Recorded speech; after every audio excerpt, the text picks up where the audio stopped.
how many Olympics have you covered now, Christine? This was 21 in a row. Jeez. Winter and summer. Yeah, 21. There was a big breakfast and presentation from the International Sports Media Organization, and there were two guys that had covered more. Now, there are more, but for some reason they weren't there.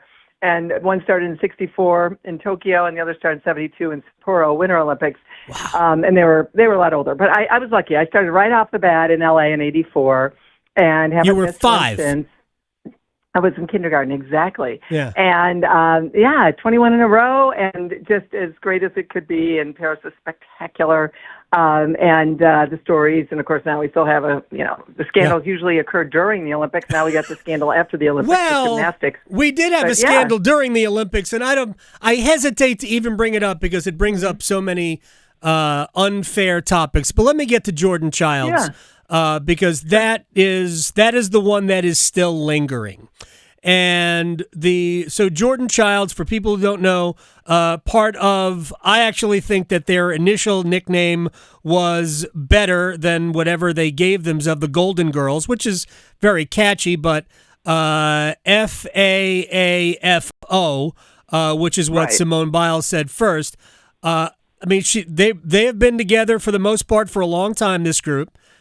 Simone did not have a good Olympics, obviously, in Tokyo, but Childs won the bronze on the floor exercise. Now, the U.S. had to appeal because the error was in how they calculated degree of difficulty, correct? If I'm not mistaken, in the initial. They got that changed, and it bumped up her score 1/10 of a point into third place. Why couldn't we simply go with, hey, this is what it should have been, and been done with it? Yes, because the Romanians, then, of course, and I think everyone felt for Ana Barboso, too, because she was celebrating for that quick second and what that bronze medal would mean to her and her country. So you've got the appeal. Then the Romanians aren't happy about that, so they go to the Court of Arbitration for Sport, the Supreme Court of International Sports. It's the one that dealt with Kamila Valieva and the figure skating drama over 2.5 years.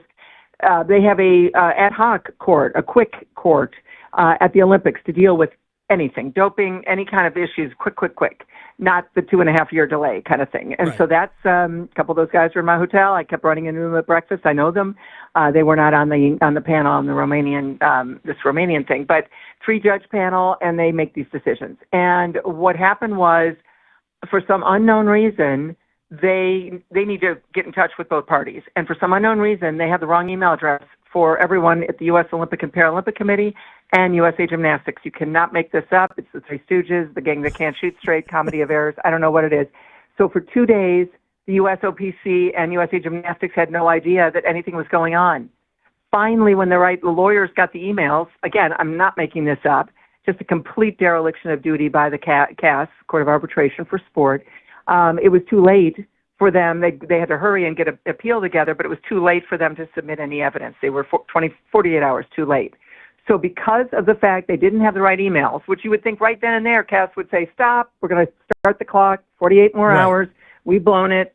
What's the big rush? Instead of, we could make this decision on Sunday instead of Friday, whatever.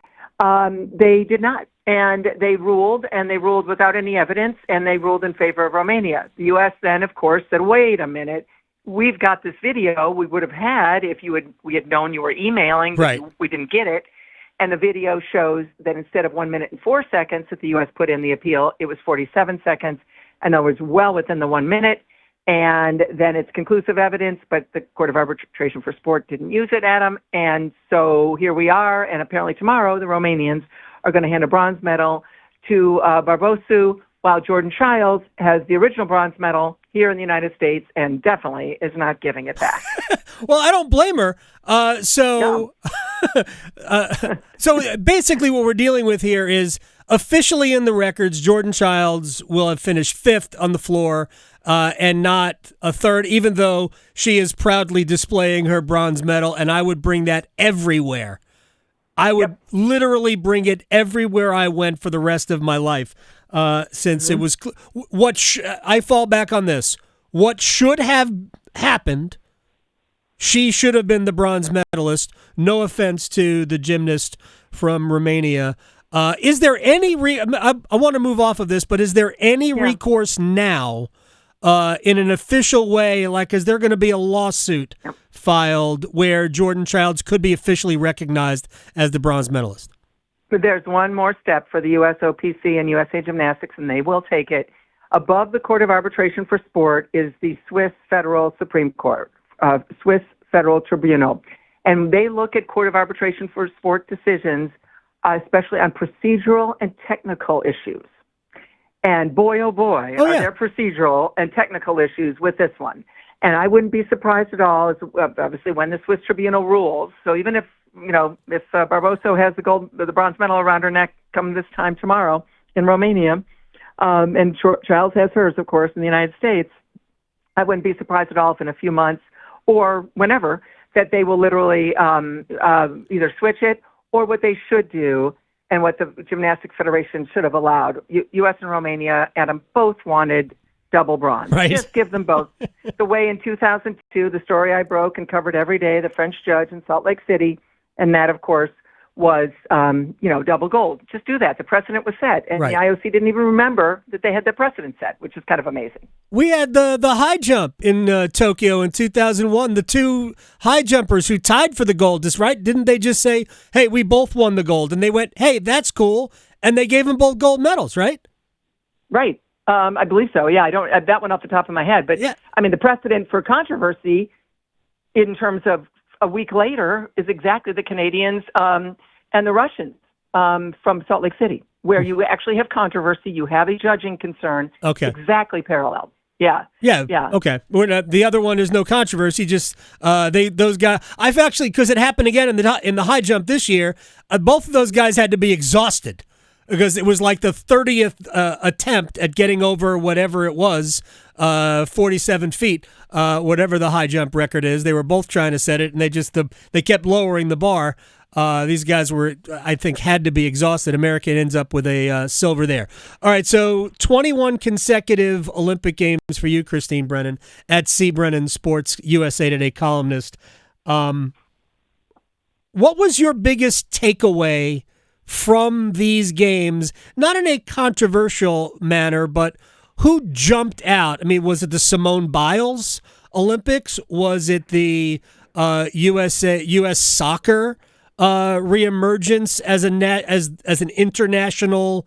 the international power again? What was your takeaway from these games? Well, certainly women dominating. Literally, you've got, the Women's Olympics once again. Yep. The women were, 65% of the gold medals, U.S. women, for the U.S. And also, they were, I think it was 56-7% of overall medals. So for the fourth straight Olympics, Adam, the U.S. women won more medals, gold medals, and medals overall than the U.S. men. And of course, back another 30 years ago, you didn't even have anywhere near as many women as men on the team. So that's Title IX. That's 52 years of Title IX, and look at the results. I was at swimming. Katie Ledecky is just the greatest. I wouldn't. Not only will she be in LA in 2028, I am here predicting on your show for the first time she'll be in Brisbane in 2032. She loves this, and she is spectacular. And what a role model. And Tori Husk, who lives 25 minutes away from Katie, 5 medals, 3 golds, just this superstar, 21, Stanford student from Arlington, Virginia. And then, the women's soccer was great. Emma Hayes, what a terrific hiring. I think she coached them for 10 games, and they completely turned it around and won the Olympic gold medal. Terrific there. And certainly Simone Biles as well, and just the comeback of Simone Biles before gymnastics descended into this, chaos and controversy. But I think, again, overall, just terrific games in Paris, perfect setup. I was at beach volleyball one night. Oh, my gosh. Wow.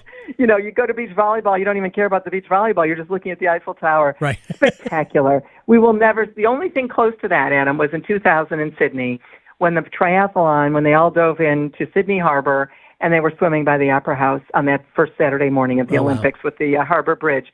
That was pretty close. So if the Eiffel Tower and the beach volleyball was, won, Sydney in 2000 with the triathlon by the Opera House was 1A.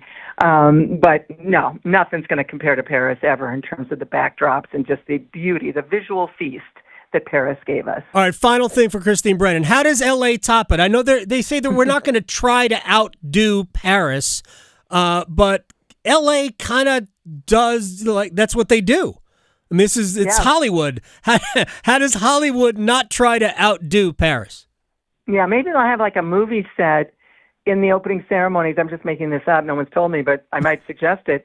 Where you like literally the athletes go into the movie set and then they're on a movie, like a immediate movie that's being filmed, something with super, all kinds of actors popping up and doing scenes. I mean, they can obviously pick on that, right? And they can really focus in on that Hollywood part for sure. The LA Games in 32 made a profit during the Depression. The LA Games in 84 saved the Olympics, $250 million profit that funneled back into youth sports to help athletes, young kids in LA, and one of them happened to have the name of Serena Williams. Wow. Big deal. LA will be great. LA will do LA. You've got the beach, you've got the mountains, you've got the ocean, you've got Hollywood, celebrities, and the incredible history of LA in 84. As I said, saved the Olympics. There was no other city that was going to host the games after the debacle of Montreal, Moscow, and of course the tragedy of Munich. No one wanted them. So I think LA's in a great place. And last thought on this, Adam, that remember after Beijing in 2008, that opening ceremony, the technical wizardry and just extraordinary that only a communist nation could pull off, with people like, getting injured and dying and whatever, and then we never knew about it. Well, how's London going to have any chance of doing a nice job compared to Beijing? Well, guess what? London had the Queen, parachuting in, quote unquote, and of course had Paul McCartney singing. And London did spectacularly. So I think it's going to be fine, and those athletes will come first. The boats were great, but the athletes never got the roar. They never got the entry to the stadium that they deserved, and LA will put those athletes first. Yeah, LeBron James will probably carry the flag for. No, I'm just kidding. Although Katie Ledecky. Katie Ledecky, if she's competing 5 Olympics, it'll be Katie Ledecky. Unbelievable. Christine Brennan, 22 coming up in the Winter Games. Next in just a couple of years. That's right. Oh, that'll be fantastic. At C Brennan Sports on Twitter, USA Today. I'm stuttering here, columnist. I appreciate your time. Thank you very much. Get some rest. Oh, Adam, always enjoy it. Thanks so much. Take care. Take care. Christine Brennan here on the Adam Gold Show.